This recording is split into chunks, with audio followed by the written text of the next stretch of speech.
Most people walk through life carrying invisible chains, not on their wrists, not on their ankles, but in their minds, chains made of doubt, fear, comparison, and years of believing the lie that they are not enough. And the most dangerous part, these chains often feel comfortable like home. You get used to thinking, I'm not good at this. You repeat, it's too late for me. You silently accept, people like me don't win, and soon, those thoughts become your identity. But here's the truth most people never hear. A negative mindset doesn't scream, it whispers. It doesn't warn you before it takes over. It disguises itself as realism, as logic, even as protection. You start believing that playing small is safer, that hoping less will hurt less. You don't even notice it happening. But one day you wake up and you've stopped dreaming. Jim Rohn once said, you cannot change your destination overnight, but you can change your direction. That one sentence has more power than 100 motivational quotes. Because it reminds us of something we forget too easily. Your life doesn't change by force. It changes by choice, and that choice begins in your mind. Let me tell you something that may sting. Not every negative thought you think is true. In fact, most of them aren't, but when you repeat a lie to yourself enough times, it starts to feel like the truth. And the worst part is, your brain wants to protect you, so it clings to those thoughts out of fear. Fear of failure, fear of embarrassment, fear of rejection, fear of trying and not being enough. So instead, we shrink, we overthink, we talk ourselves out of opportunities, we settle for what feels safe. But deep down, something inside you knows this isn't where you're meant to stay. You feel it in the silence. You hear it in the late night questions like, what happened to my ambition? You see it when others grow, and a quiet voice inside whispers, that could have been me. And let's be honest, maybe life did beat you down a bit. Maybe you tried and got rejected. Maybe you gave your best and still fell short. You're human, and it's okay to feel tired, but staying in that place, that's a decision. Because here's the beautiful part, the mind that got you stuck is also the mind that can get you out. The same voice that said, I can't, can learn to say, I will. The same brain that focused on pain can be trained to chase progress. You don't need a new life, you need a new lens. And that's where transformation begins, not with some magical plan, but with a mental shift. A choice to believe there's more in you than your past, more than your failures, more than your fear. Why should you stay until the end of this video? Because you're about to learn how to flip the switch, to stop feeding the thoughts that drain your energy, and start building habits that turn that energy into momentum. Jim Rohn believed in the power of disciplined thought. He understood something most people ignore. Your thoughts become your words. Your words become your actions become your habits, and your habits create your future. So if you want a new future, you don't start by changing the world, you start by changing a single thought, a single belief, a single decision to say, I won't be ruled by this mindset anymore. This is your wake-up call, not tomorrow, not next week, right now. You don't have to have it all figured out, you just have to be willing to think differently. Because when you change the way you think, you'll change the way you live. So now that spark has been lit, now that something inside you is finally awake, here's the truth that will either fuel your fire or kill it before it even begins. What you feed your mind will shape your life. No matter how strong your intentions are, no matter how badly you want to grow, if your daily mental diet is filled with fear, distraction, and doubt, you're planting weeds and expecting roses you see.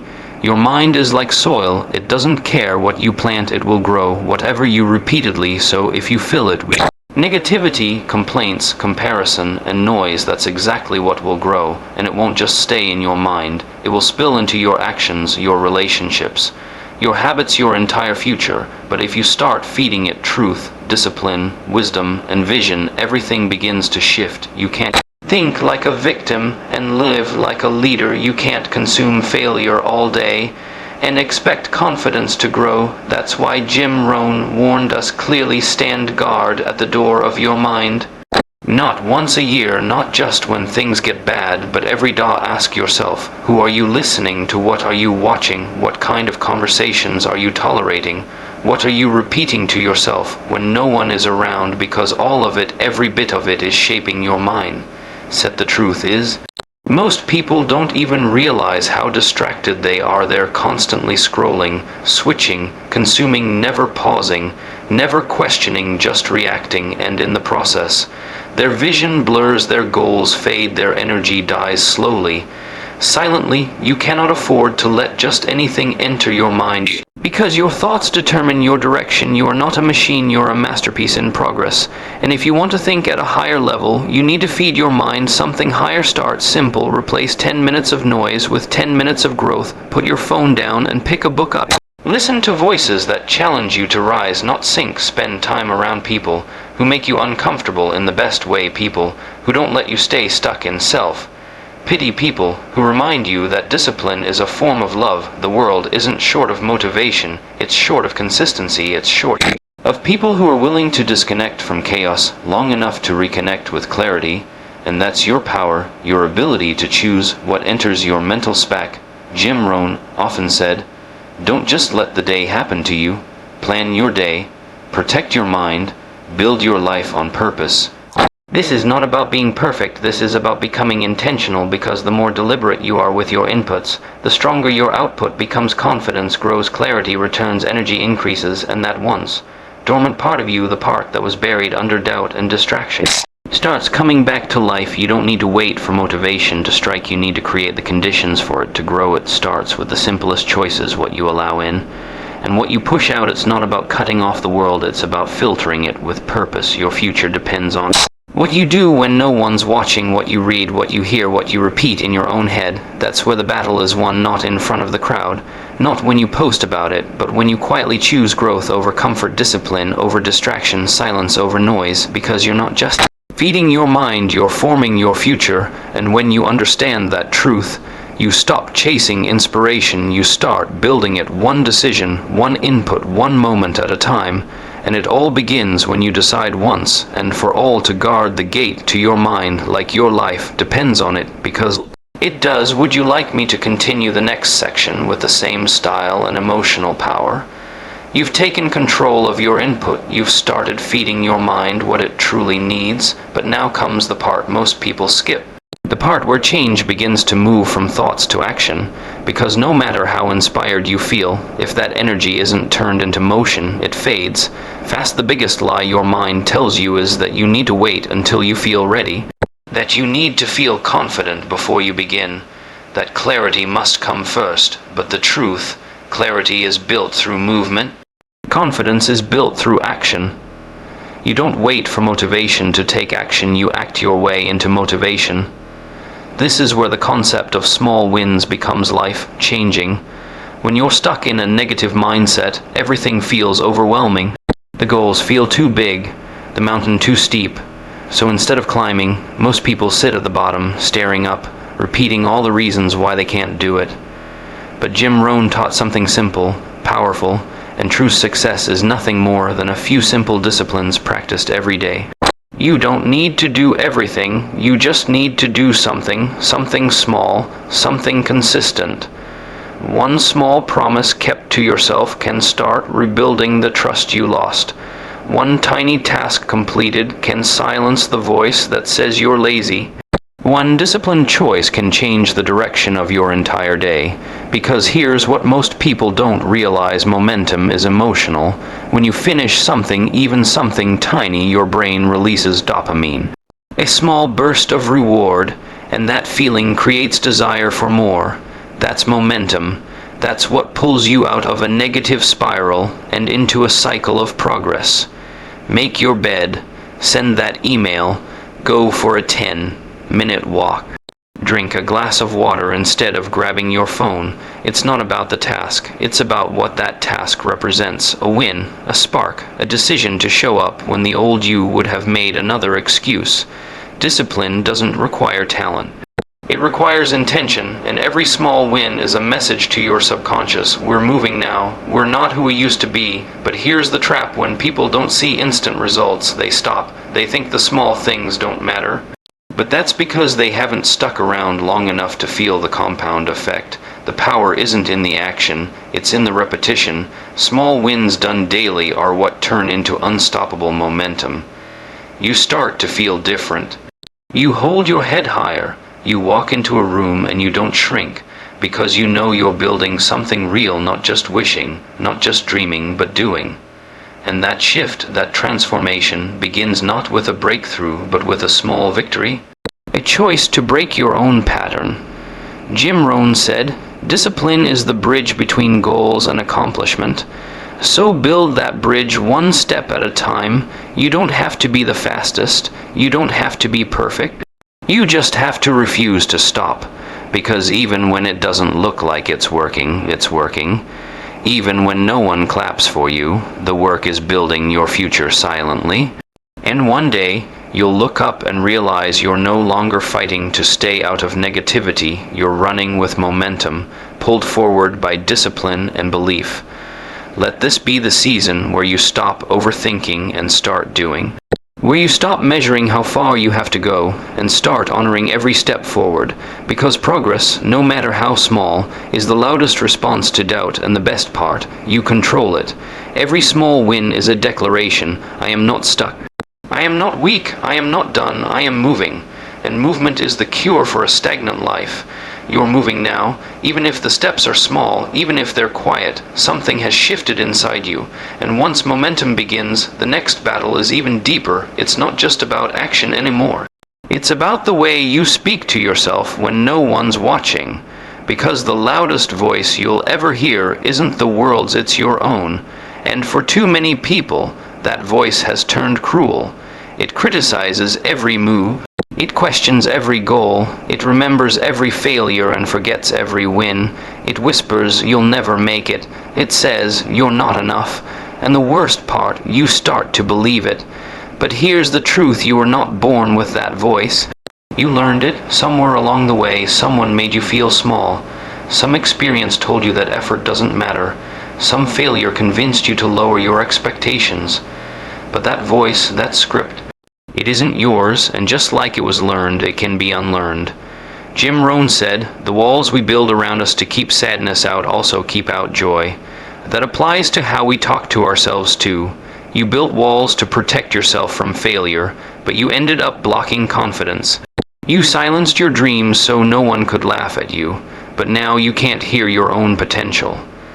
It's time to speak to yourself like someone worth fighting for, like someone who has survived, like someone who still has purpose, even if the path has been messy, because the way you talk to yourself when you fall will decide if you get back up. Self-talk isn't just some feel-good idea, it's science. Your brain is always listening and it responds. When you speak defeat, you feel defeated. When you speak doubt, your body tightens, but when you speak with belief, even when it's shaky, your mind starts to adjust. You start searching for solutions instead of problems. You start walking taller. This is not about pretending everything's fine. It's about replacing toxic lies with truthful strength. Instead of "I'm a failure," say "I'm learning." Instead of "nothing works for me," say "I'm figuring out what does." Instead of "I'm not good enough," say "I'm getting better every single day." These aren't affirmations to impress the world. These are words to protect your mind, to rewire the identity you've been carrying for too long, because the most powerful transformation you can experience is changing the way you see yourself. And don't wait for the world to validate that shift. Most people won't understand your growth. They'll remember who you were, not who you're becoming. Let them. What matters is what you believe when you're alone. Start telling yourself the truth. You've overcome before you can do it again. You failed, but you didn't quit. You're still here, which means the fight isn't over. And even if the process is slow, every step is sacred. Jim Rohn reminded us that discipline starts with the mind. But discipline doesn't survive where self-hatred lives. It grows where self-respect is planted, not ego, not arrogance, just a quiet, steady belief that you matter, that your goals matter, that your story is still being written. Speak like that. Even if your voice shakes, even if it feels unfamiliar at first, because over time, the words you say to yourself become the lens through which you see the world. Change the voice and you change the view. And when you see yourself differently, when you start showing up for yourself, the world starts responding differently too. It all starts with one decision, to speak strength into your own soul, to become your own coach, not your own critic, to look in the mirror and say, I'm not there yet. I'm not who I used to be. That kind of self-talk, that's the voice of someone on the rise. You've begun to change your thoughts. You've started to take action. You're speaking to yourself with more strength and truth. But now comes the next powerful shift, the one that determines whether your energy stays trapped in cycles of frustration or gets released into something meaningful. It's the shift from focusing on problems to living with purpose. Most people spend their entire lives staring at their problems. They analyze them, obsess over them, talk about them. Every day they carry the same weight in their minds, the mischances, the setbacks, the people who hurt them, the mistakes they made. And without realizing it, they become experts in what's wrong. But Jim Rohn said something simple that cuts deep. Don't wish it was easier, wish you were better. Not in a harsh way, not to shame yourself, but to remind you you have more power than you think. You can't control every situation, but you can control your focus, and whatever you focus on, you feed. If you keep feeding your problems, they grow. If you start feeding your purpose, your problems begin to shrink. That shift isn't easy because problems scream. They demand attention. They pull your energy. Purpose, on the other hand, is quiet at first. It's that whisper inside you when you're tired but you still show up. It's that feeling you get when something you do actually helps someone. It's the fire that doesn't need applause, it just needs you to keep it alive. So how do you shift your focus? You ask better questions. Not, why is this happening to me? But, what can I build from this? Not, what if I fail again? But, what will happen if I rise this time? You train your mind to stop staring at the wall and start looking for the door. Purpose doesn't erase pain, it gives it direction. It turns struggle into strength. It takes everything that once broke you and uses it to build you. And here's the truth that most never discover: your greatest purpose often lives inside your deepest pain. That thing you thought disqualified you, that mistake you were ashamed of, that season of failure you tried to forget, it's all fuel. It's all a part of your story, but only if you choose to use it. When you stop giving your energy to what drains you and start pouring it into what drives you, you begin to feel alive again. Not just motivated, aligned, not just busy, intentional. Because every step is part of something bigger now. Jim Rohn believed in designing a life, not surviving one. He taught that success isn't an accident, it's the result of small, disciplined steps taken with clear purpose. So ask yourself, what am I building? Not just what am I avoiding, not what am I stuck in, but what am I creating with my thoughts, my habits, my time? You don't need to have all the answers. You just need to stop giving all your focus to the wrong questions. You just need to stop letting problems define your identity. You are not what went wrong. You are who decides what happens next. That's purpose. It's not always loud. It doesn't need a title. It's the quiet, consistent force that pulls you out of negativity and into movement, into meaning, into mastery. Because when your life is guided by purpose, setbacks don't stop you, they sharpen you. Delays don't discourage you, they develop you. And failure isn't the end, it's fuel for your next step. So choose today. Not to erase every problem, but to rise above them. To stop staring at what's broken and start building what's possible. To live with purpose, even if your voice trembles and your path isn't clear. Because the moment you shift your focus, you reclaim your power, and that's the beginning of something unstoppable. You've come this far, not just through these words, but through everything life has thrown at you. Through the doubts, the fear, the quiet battles no one saw. And if there's one truth you need to hold on to now, it's this: your mind can either be your prison or your power. That voice you've started to shift the actions you're beginning to take, the purpose you're starting to feel. They're not small steps, they're revolutions, because every change you make in your thinking changes something in your reality. And yet, even after all the work, even after all the growth, mind still tests you. Some days you'll wake up inspired, some days you'll wake up empty, and that's okay, because transformation isn't about never struggling, it's about refusing to stay stuck, Jim Rohn said. Motivation is what gets you started. Habit is what keeps you going. And this right here is the turning point where the shift becomes a standard, where the fire becomes a foundation, where you stop needing reminders to be strong, because now it's just who you are. It's no longer about having a perfect mind. Said it's about mastering your response. You might still hear the old thoughts, but you won't believe them the same way. You might feel fear, but you won't run from it like before. You've learned to pause, to breathe, to choose differently, and that one moment of awareness. That's power, that's freedom, because when your mind starts working for you, not against you, life begins to feel different, not because it got easier, but because you got stronger, clearer, wiser. This is what Jim Rohn stood for: not hype, not noise, but depth, truth, discipline, ownership. You now know you are not your thoughts. You are the observer, the decider, the builder, and every moment you choose belief over doubt, discipline over distraction, purpose over problems, you step deeper into the person you were always meant to become. You've been rewiring something sacred. You've taken pain and turned it into momentum. You've stopped letting negativity run the show, and in doing that, you've done what most people never will. You've taken your mind back. Now, the question is, what will you do with that power? Will you let it sit, or will you use it to rise, to create, to show others what's possible when someone refuses to stay in the dark? Because now, the responsibility is yours, and that's not pressure, that's privilege to wake up each day and say, I decide how I think, I decide how I show up, I decide who I become. This is your time, not tomorrow, not someday. Now, because everything you've done to reach this moment was never about just feeling good. It was about finally becoming unshakable, rooted, ready, and real. You've broken the cycle, you've claimed your power, and now, nothing and no one can stop you. But you so go, think strong, live bold, and build life your old mindset never believed you could have. It's already inside you now. Let it out.